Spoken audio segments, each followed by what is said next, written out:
Hi everybody, Ryan back here with you again. Got a job I've been wanting to do for a while. I've actually been driving around with this thing in my truck. I've had some issues, some weird codes in the past with engine codes, and I've been kind of looking at stuff on the engine, and my engine harness, which there's two different sides basically to an engine, kind of to the engine harness. You got your ECM down here. This side here is what they call the customer side. So this is what's going to be going to Kenworth, to the truck and the cab and all that. Now these two plugs here are what basically the input side from the input and output side for the engine.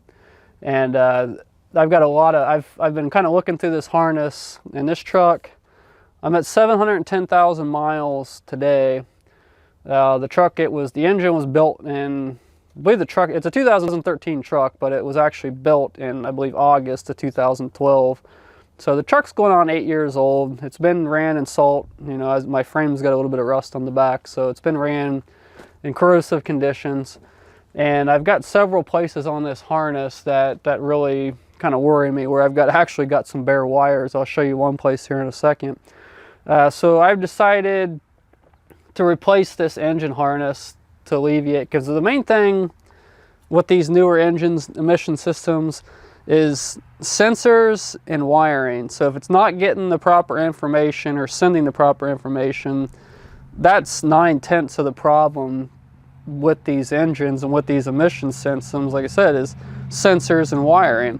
So if you got bad sensors or bad wiring, that's usually nothing really mechanical, not a lot mechanical that goes wrong with these engines. It's all in the data that it's sending or receiving. So it's not a huge deal to do this. You don't really need anything special.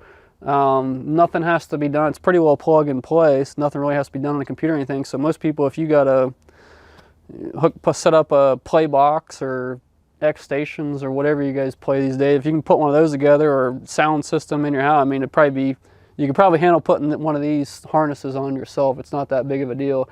I bought the harness. I got it actually a few weeks ago, and I just had to mail it to the house, so I didn't want to run down to Canton.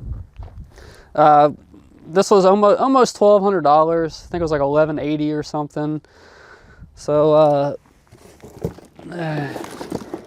it's not too complicated. The main thing I went through today, I basically laid this all out and kind of mapped it like back and forth what's on the truck, just to counted all the connections, just to make sure it was 100% right before I started taking that one off, because chances are something's probably going to break on that old one, or one of the wires is going to come apart. So I just wanted to, I've got to go out west here soon, so I didn't want to get into a situation where I didn't have the right harness and I screwed something up on this one. So you want to be 100% correct.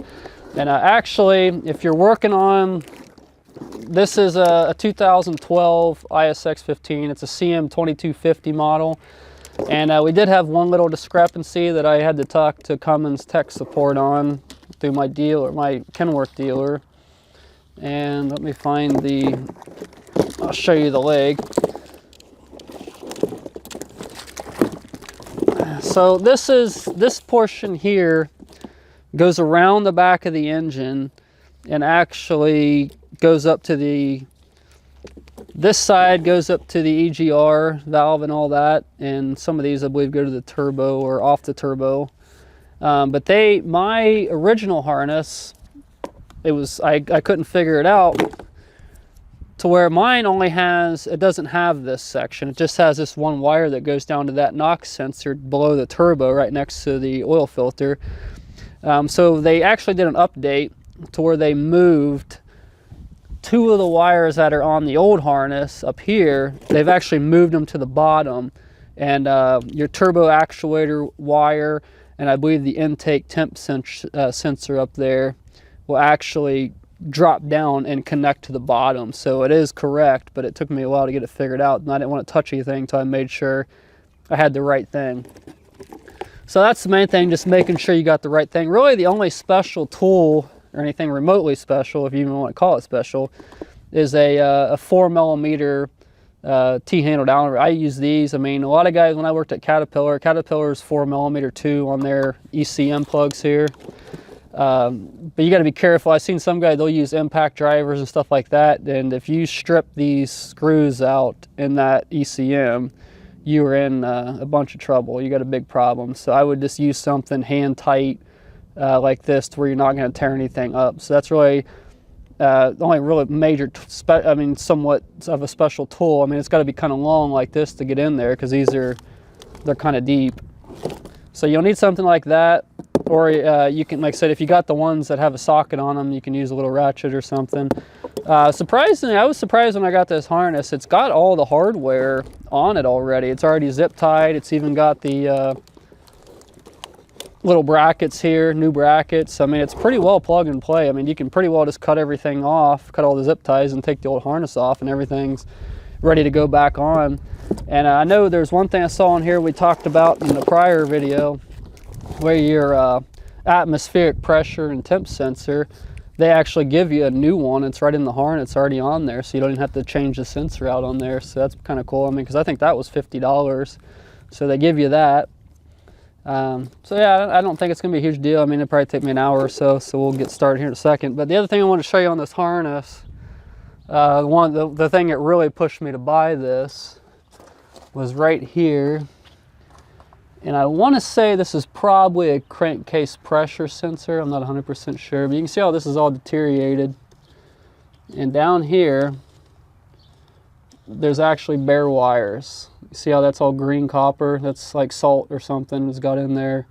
But the insulation is just coming apart on this harness. So I mean, if I've got that right here throughout this harness, I've probably got more problems. And like I said, if that gets, for a split second, if that gets the wrong reading or wrong data, it's going to throw a code. And a lot of these cases, you can never find it, because it's hard to get it to replicate when you have something like that.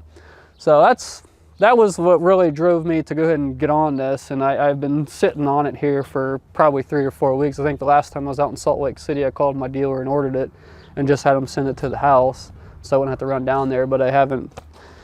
The weather's been nice, and been trying to get farm stuff done and all that, and it's just one thing after another, so I keep pushing this to the back burner. But now it's to the point where we got to get it done. So I was talking about that update, and what they've done, when I put this turbo on last year, I put a reman turbo on, off this turbo actuator here, there's a whole lot of extra wiring. And so now they've got it to where this wiring here is actually going to drop down the back side of the turbo and hook in on that new part of that harness. Because down here is where that you got that NOx sensor up here, or soot sensor, whatever you want to call it. So that's the only thing mine had. This original harness just has this one wire coming down, but now you're going to run, I believe it's going to be this sensor here, and like I said, this actuator, all this wiring here is going to run down back to the new harness. So everything else, so it all makes sense after they sent me the service bulletin and the new schematic and all that. So but, I'm going to go ahead and get to it and cut all this off, and we'll wrap up once we get it on, and I'll let you know whatever problems there are, anything you need to be looking out for. So we'll see y'all in a little bit. All right, everybody, so I got this harness off, the old harness here. It wasn't too bad. A couple of these connectors, you know, they've got these little red locks, and I've got the little tool for it somewhere, but I can't find it. So some of these, the way they were indexed or turned, they were really, you couldn't really get to them, so I just took a screwdriver and broke the backs out of them and made it a lot easier than fighting stuff. Since, like I said, this is pretty well garbage. I did like to add that there are quite a few. I mean, you've got a relay here that's, you know, still running, so I'm assuming it's good. This ambient air pressure and temp sensor. So the new harness came with one. That's right here. So I just put this on. If you watch us, put this on a few months ago, so it's not that old. I mean, those are like $50 or $60. This is probably a diode or something. So I mean, I'm gonna glean a bunch of this stuff off of here, and then I'll still save this harness. You just never know if you might need to cut one of these plugs off or something, one of the good ones, and use it somewhere else if one gets damaged or something. So I always save all this stuff, but I'm definitely gonna take these relays and what sensors and stuff there are on the harness off and save those. So probably the hardest part with taking this thing off was a kind of around the back of the block. There's 2 bolts with those little loop clamp deal, rubber clamp deals on there. They were kind of tough to get to. I ended up that for the soot sensor, I ended up just cutting. It was easier just to cut this. It just goes down, or to the NOx sensor, soot sensor, down there by the oil filter. It was easier just to cut it and pull it through and get it out of the way than get the clamps loose after the fact.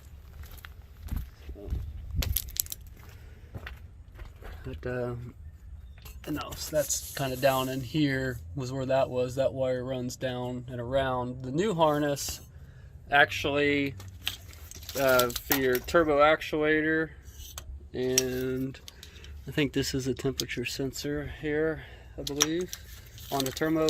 These came when I put this turbo on last year. This is a new reman turbo. These wires were pretty long, and now the old connections on the old harness were on top, so it was kind of confusing because the new one had, like, look, I had 2 extra plugs down here going down by that NOx sensor down there.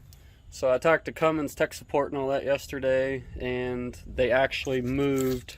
That's why these are so long, is because they routed these down to the bottom from the top. So other than that, pretty easy. I mean, probably had about an hour and a half taking it off or so. The only other thing up top here, there's a radiator pipe bracket right here, and the line harness actually runs right through here, so you have to take those bolts loose so you can lift that up and slide it out of there. So that was a little tricky. Probably the hardest sensor to get at was down there at that, I guess that's a crank position sensor down here, probably right in there. That one was a little tricky to get in there and get that little lock unlocked and pull that out. So, but other than that, not too bad. Got everything, took some contact cleaner, cleaned everything up on it, and I'm gonna go ahead and start putting the new one back on. All right, so we got the new harness on. Wasn't too big of a deal. There was a couple little changes. I mean, over on the other side by the turbo with the new harness. Probably the most difficult part of this whole ordeal was there's 2 clamps on the back of the head. I can't probably show them to you, but they're down in here, and those were pretty tricky to work back in there and get those in and out when I was taking the old harness off, putting the new harness on. If I was to do this over again, I would probably take this air box off and get that out of the way. Then that way I could kind of lay up there on top of the engine and get to the back of those. That probably would have made it a lot easier. But other than that, not too bad. I don't know, probably got 3 hours or so, maybe 4 hours invested in the whole project here. So this is what I was talking about here. This used to run around the back, and it plugged in up in here, and they changed it to where they moved that part of the harness, these 2 plugs, the turbo speed sensor and the actuator plug, down here on the bottom off that run that went to that NOx sensor up here. So like I said, not too difficult if you can put together any type of electronic stuff, you know, consoles and all that stuff. I think this wouldn't be too big of a project for you. Nothing really special as far as tools or anything goes. So yeah. So that pretty much wraps it up for this project here. Like I said, not too big of a deal. I mean, a lot of plugs. I mean, the main thing, if you're gonna do something like this, I recommend use your phone for something useful. The pictures. And I went around and took pictures of the old harness and the routing and where stuff was plugged in and all that. So I took about 10 or 15 pictures. But I didn't really have to use any of them because everything just kind of laid in. They got these little plastic things that go in. I mean, I had to take a drill. The old ones, they break off and you got to take a drill and kind of clean the holes out. But everything kind of lays into where it goes. I mean, it was relatively easy. He said the hardest thing was in the back of the engine, getting that stuff hooked up back there. Just started it up a little bit ago. It runs a lot smoother. There's a lot better throttle response, and the turbo isn't making all that noise, like it doesn't know what it wants to do like it was doing before. So probably definitely some more bad spots. And these big plugs down here on the ECM, the wiring, the sockets get worn out in them from that wire flexing eventually. So this one's, it's at 8 years old, a little over 8 years old, 710,000 miles on it, so I'd say it was about due. So I said I'm going to keep the old harness. I always keep all that old stuff like that, put it back in a box and hold on to it just in case. You never know, might need something off of it. There's a couple sensors and a relay on there, and maybe a couple other things I'll take off of it to save just for spares too. But that's pretty much it. So hope you enjoyed the video. Hope it might help you out if you're in the same situation with a, like I said, this is a 2013 truck, but a 2012 ISX CM2250 engine is what we're dealing with here. I mean, they put them in a lot of their stuff. I mean, I would assume that the newer models are probably close to the same, possibly, as far as the harness and all that goes. So yeah, and appreciate the views. Subscribe if you haven't already. Like the video, hit the bell for the updates, and like I said, we do a lot of other videos on truck repair, owner-operator trucking out here, farm stuff, tractors, pretty much you name it, we do it. So again, we'll see y'all next time.